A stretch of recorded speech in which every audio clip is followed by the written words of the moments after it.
In the dead of night, before vampire lore wore fangs and cloaks, they came in darker forms. Whispered in cradle songs, etched in ancient tablets, feared in dreams that bled into waking life.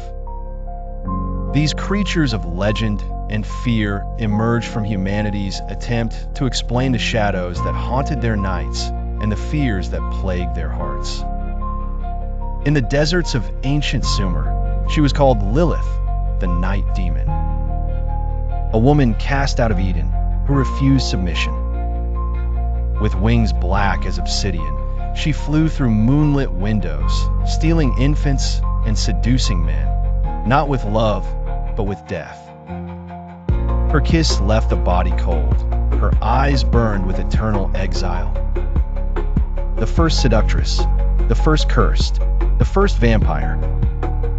Even today, remnants of her story linger in the shadows, warning of the dangers of defying fate and embracing darkness. In Talmudic lore, Lilith represents the wild, untamed aspect of femininity, a symmetrical opposition to the orderliness prescribed to women of the era. Her narrative, layered with themes of rebellion and loss, echoes the ancient struggle between autonomy and subjugation. In the scrolls of ancient Greece, there was Lamia, a beautiful queen transformed by divine wrath. Cursed by Hera, she became a monster who fed on children and blood to soothe her torment. Her beauty remained, but beneath the surface, her hunger twisted her soul. She wandered the night in silence, seeking warm flesh to quench the thirst of a broken mother's grief. Poets and travelers whispered her name in hushed tones, reminding themselves that beneath every tragic story lies a darker truth. The tale of Lamia reveals the consequences of divine retribution and unchecked emotion, reflecting a culture that saw the wrath of gods as an inescapable fate. Farther north, in Slavic forests cloaked in fog, the villagers feared the Strzyga, those born with two souls. One would depart at death, the other would linger, rising with sharp teeth and soulless eyes. These creatures wore familiar faces but devoured their kin in the dark. They didn't hide in castles, they hid among family. As tales of the Strzyga spread across villages, families locked their doors tighter, hoping to keep the familiar stranger from returning to the hearth at night. This myth embodies the fear of betrayal from within, where the essence of one's own blood could turn predatory, reflecting societal anxieties about loyalty and the true nature of kinship. In the sweltering jungles of Central America, tales tell of the Kamsats, bat-like deities that descended from the sky. Known among the ancient Maya for their bloodlust, they served as guardians of the underworld, demanding sacrifices and spreading fear. These creatures, half animal and half god, reminded the Maya of the delicate balance between life and death, warning all who listened to the price for soothing the god's hunger. The mythology of the Kamsats reflects the Maya's intricate understanding of death as a necessary complement to life, an element of their spiritual belief system that embraced cycles of renewal and destruction. Each of these beings rose not from bats or coffins, but from sorrow, vengeance, or punishment. They were not fictional, they were caution. Ancient people carved them into their culture because they believed they were real.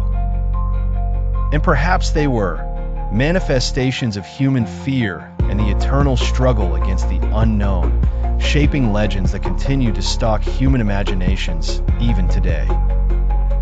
These stories endure because they reach beyond simple horror. They probe into the nature of humanity's deepest fears, questioning identity, morality, and the boundaries of the human soul.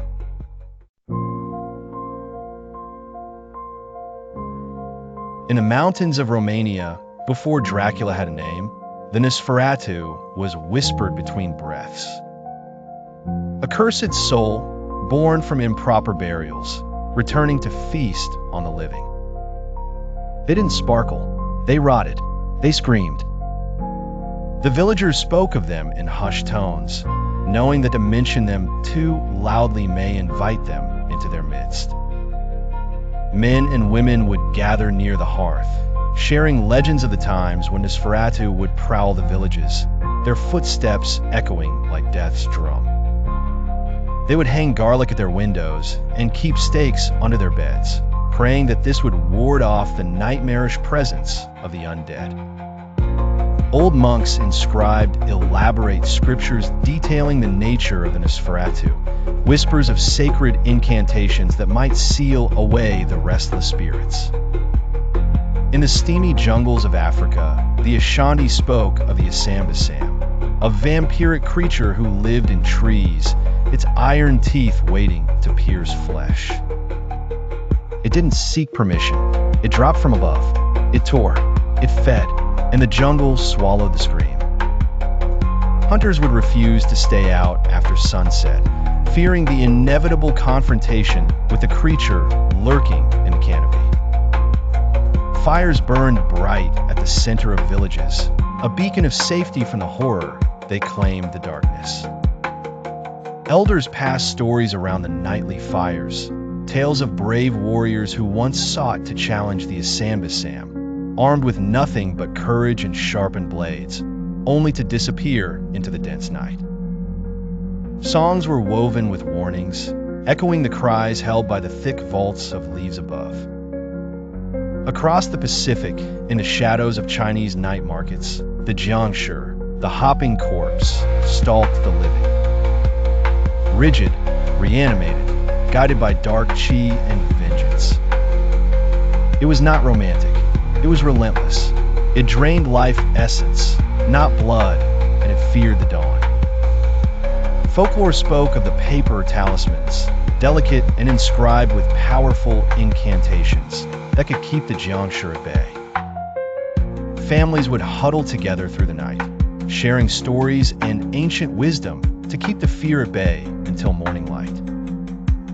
Scholars would indulge in studies of these creatures, delving into ancient texts to uncover mysteries of their creation and the rituals that could banish them back to the earth. The scent of incense filled sacred halls as monks recited prayers meant to shield the village from the malignant spirits. Even in the Philippines, the people speak in hushed tones of the Manananggal, a creature whose upper body splits from the lower half, flying into the night with leathery wings like death itself. It hunts pregnant women and children. Her hunger is insatiable. Vulnerable only until sunrise, she leaves half her body behind, hiding it in nooks where sunlight cannot reach. In rural villages, the stories of her terror passed down through generations. Fathers and mothers would prepare their homes, looking for the secret vines and thorny branches that might ensnare her returning torso. Wise women brewed potions and created talismans, offering protection against the feared winged demon, weaving spells under the full moon's light, calling upon ancestors for strength and guidance. In India, the Vedhala made its presence known, the spirit of a deceased person taking refuge in a cadaver, waiting patiently within graveyards to possess the living. As tales of encounters spread, families learned to mark and guard the burial grounds of loved ones, fearing their bodies may never rest and their spirits wander in torment. Rituals became part of everyday life, a bridge between the mortal realm and the supernatural forces that seemed to toy with their fate. It said that powerful sages would mediate beneath ancient trees, engaging in dialogues with the Vedhala, seeking wisdom and understanding from the netherworld, learning the secrets of life, death, and rebirth. So many cultures, so many monsters, each uniquely haunting, yet sharing one fearsome pattern, an eternal hunger wrapped in mystery, loss, or wrath. They were symbols of caution, embodying the darkness within humanity and the world itself.